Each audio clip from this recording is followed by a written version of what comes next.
Good morning. So the four great vows, or in Korean, Sahong Sawan, or in Japanese, Shigu Seigan.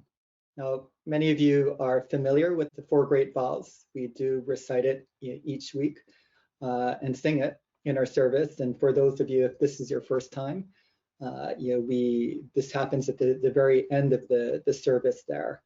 And it's just four very simple lines. And what I'm hoping to do here today is share with you, my journey in understanding these four great vows, and with the intention for each one of you to come away with just another way of thinking about the four great vows, and hopefully creating your own understanding of these vows.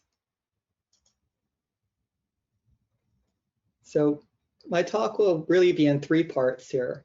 I'll cover origins, and then the second part is where I'll spend most of my time. This is understanding, trying to understand the four great vows and using language as lenses here. And so we'll look at it in English. We'll also look at it in Korean, which we say each week here, and as well as looking at it in Japanese. And the reason why I picked Japanese is that Japanese uses these Chinese characters, which are sort of like pictures, and so it's a way to try to get another way to understand the words of the four great vows. Also, Japanese is very similar to Korean. There's a lot of words that are pronounced exactly the same. And then the third part of my talk will get into the evolving meaning, at least for me, the evolving meaning of the four great vows. So the origin. I will actually talk about the origin of the four great vows, at least for me. The four great vows came into my own life when I started attending the temple services here at the temple in Manhattan. And here you can see a picture of the meditation hall. And this is a time where pre-pandemic, when we all were able to gather together, and it's a beautiful place. And I hope we can very soon be able to gather all back together again in the hall there. But yeah, at the end of the service, as I mentioned, we recite the four great vows in English and then actually sing it in Korean. Now, I'll admit I'm not a very good singer, but I do like to sing. You give me a karaoke mic, I'll get up there and I'll start going. And I remember when I was in grade school, we would have chapel, and I'd go to chapel, and I just remember we'd have these songs to sing, and we'd stand up and I'd just sing it and just try to sing it as loudly as I could. And I enjoyed it. Maybe the person in front of me, though, didn't enjoy it all that much. But that's the origin of the four great vows for me. It's from attending these services. So let's look at the four great vows here, and we'll get into the languages as lenses here, and starting with English. And so we have the four vows. Sentient beings are numberless. We vow to save them. Delusions are endless. We vow to eliminate them. Teachings are infinite. We vow to learn them. And supreme enlightenment is inconceivable. We vow to attain it. Now, there are actually many different English translations here of the four great vows. So this translation is the version that we use at the temple in Manhattan. And as I was doing some research on this, I've also noticed some might refer this as the Bodhisattva vows. And so the Bodhisattva is some view it as one who is on a path to enlightenment. So that could actually include all of you as we're on this path of learning. And then the second is one second view of a Bodhisattva is one who is actually they're able to escape the cycle of birth and death, but rather than moving on from that, they've decided to stay here with all of us, and out of great compassion, trying to trying to help us. And so some well-known bodhisattvas are Avalokitesvara Bodhisattva, which is in the Heart Sutra. Or another bodhisattva I think of is Kisiti Garbha Bodhisattva, also known as Earth Store Bodhisattva, who is staying here in this realm until all beings are out of hell. And so it's a very, it speaks to the compassion of these bodhisattvas, as well as there's a lot of wisdom here on these four great vows. And so here are the four great vows again, but all I did was just highlight some of the recurring words here in each of the lines. So here you see vow 4 times. Now let's take a look at it though in Korean, and this is the Korean version of it that we sing at the temple. And so you see the 4 lines there, and you can see there's some recurring words here as well. So I've highlighted the word sawan in the 3rd column, so that represents the vows. And but then also in the 2nd column, you see I've put into orange there mu. And so we'll talk a little bit about these here.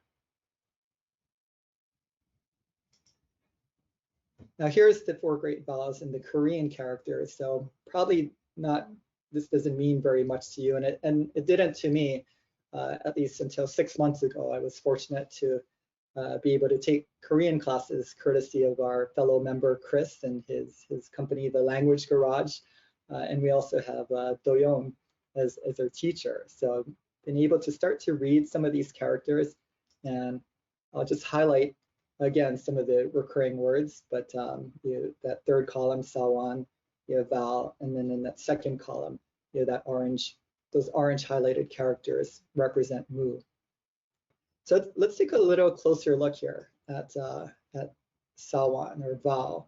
And so here on the left, you see the word vow and how it's pronounced in Korean, the Korean characters. But then what I also put on the very bottom on the left side are the Japanese characters, or the Japanese Chinese characters there. And we've broken it apart and tried to define the 2 characters on the right. So the first character, you can see it's defined as vow or swear or pledge. And then the 2nd character is request or vow or wish or hope.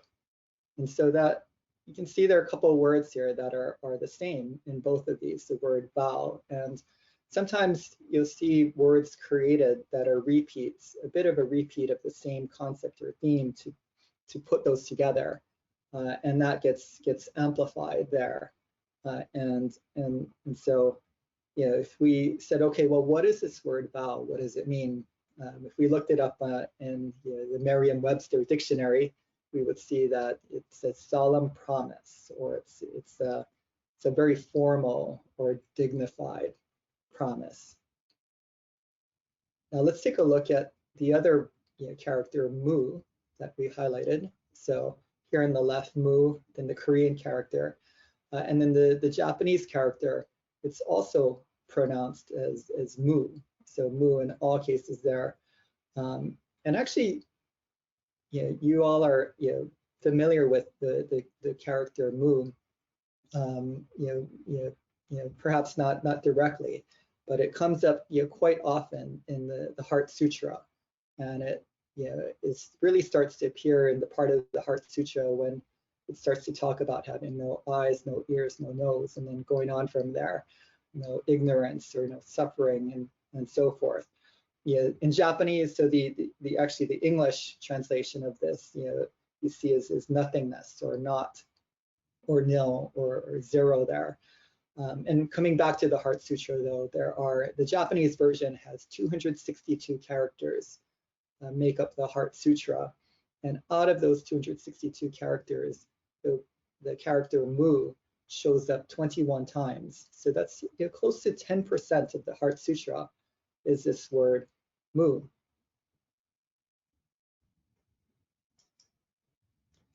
Now, And so let's start to get into the different lines of the Heart Sutra. So we'll start with the first line here. And what I did was break it up into, we got 4 different rows there. The first row is in English, and I've simplified, the English translation there. So sentient beings, numberless, vow, save. And in the second row, you see that there's the Korean version in the second and third rows, and then in the very last row is using the Japanese characters there. And really, we'll break it apart into 4 different columns of 4 words, and I'll explain in the words in columns 1, 2, and 4 because we already covered the third column, vow. So let's look at in the first line, the first word. So here, sentient beings. You can see the character here at the bottom, the Japanese version of it, and then you break it into 2 parts. And the first character on the right, you see it says masses or populace, and the second character is life or birth. And so it can be translated into all living things or sentient beings. So very direct translation there. Now let's look at the second and the fourth words here. So in the top half here, you can see the second word. So we say numberless. And then the Japanese characters there, you break it into 2 pieces and you'll see mu, which we covered earlier. And then the next character really means boundary or border. So it almost is meaning without a boundary or without a border. We're using the word numberless as we at the temple. The bottom half covers the fourth word here, and that's save. And you see the Japanese character. This, amongst all the characters in the 4 great vows, is one where it didn't quite translate directly for me. That character itself, taken as is, often shows up when you think of, say, the temperature. So if we say it's 70 degrees outside, so you'd have the number 70 and then this character here to reference the temperature. Now that doesn't quite translate into the meaning here, and so I've thought about this quite a bit. And this character, actually, if there's another version of it, but it has water on the left side of it, and when you add the water to the left side of this Japanese character, it actually means to cross over or go across. And so I've put in brackets there my thought of crossing over, which shows up a lot in Buddhism talks, and also to some degree is at the end of the Heart Sutra there. So helping others cross over to the other side as a way of saving them. Now let's go to line 2 here. So delusions and this vow to eliminate them. And we'll get into the first word in this line 2. So delusions here. So at the bottom, you can see the Japanese characters, and then we'll break it apart into the 2 pieces on the right. So the first character being anxiety, trouble, or pain. And then the second character being trouble, worry, or pain. So here, once again, like the word vow, you see repeats of the same meanings in both characters, and then they combine together to amplify. So you see the words trouble and pain in both places, and combined together, you can translate this into, say, the worldly desire, or what worldly desires are the 3 poisons. So ignorance, greed, and hatred. And so here we use delusions. Looking at words 2 and 4, so the second word, endless, when you take a look at the characters of that, again, we have mu, and then the next character is really meaning to exhaust or use up or deplete. So combined, it almost means as inexhaustible. I sort of think about like the Energizer bunny. So that's being endless or inexhaustible. And then the fourth word is eliminate, and the character for that means to sever or cut. And so when we think about what are we saying here, we're vowing to sever or cut or eliminate these endless delusions. Now let's take a look at line 3 here. You got the 4 words on the top, teachings, infinite, vow to learn. the Korean versions in rows 2 and 3, the Japanese characters at the very bottom there. So let's look at the first word of line 3, so teachings. Now those characters there on the right, you can see there are two pieces. The first one, it's often the conventional translations of that character is law or rule, but I've also seen dharma be applied to that character. And then the next character means gate. And these two characters combined, actually, I don't believe it actually creates a particular Japanese word, but it's really putting these together conveys the thought here in Buddhism. And so if we think about dharma and defining that as either all phenomena, things that we experience, or the dharmas in terms of the teachings of Buddha, and passing through that gate to access this dharma here is applying, translating into the word teachings that we use at the temple. Looking at words 2 and 4, we've got the second word, infinite, and you've got the two parts of that. Again, mu is there, and then the other character in infinite here means quantity or measure. So think about something that's without quantity or without measure, and so we use the word infinite. And then for the fourth word, learn, this one's a very simple direct translation, study or learn. So line 3, we're vowing to learn these infinite teachings. And then finally, the fourth line here, supreme enlightenment, inconceivable, vow to attain it. Here's where I actually found the translating this from the Japanese characters to English to have actually the most significant differences. And so we'll actually start to see this. And so first in the first word here, supreme and enlightenment, here the two characters break down into the first character, you can see on the right is Buddha. And then the second character is road or way or path. And actually that character is often used in martial arts. For Japanese, it might be judo or aikido, and that do at the end. And they say it the same in Korean, do is road, way, or path. And so when you combine these two together, these characters, it actually translates into Buddhism. And so we say supreme enlightenment here at the temple. Now looking at the words 2 and 4, the second word is inconceivable. Now those characters break down again, mu shows up. And then the second character really means above. And so really it's saying there's nothing above this. And so we're using inconceivable. And then the fourth word, attain, that character actually means to turn into or become. And so when you put it all together here, we're vowing to attain or become Buddhism, and there's really nothing above that. And so that's really breaking down the four great vows, looking at it from an English perspective, the Korean words, and really dissecting it, looking at the Japanese characters. So I've thought about this, and we repeat it each week, and the meaning of this has evolved for me over time. At first it seemed just very much like impossible vows. Then I've thought about it as perhaps it's the right intention. And then now I'm thinking about it as, is there some deeper wisdom here?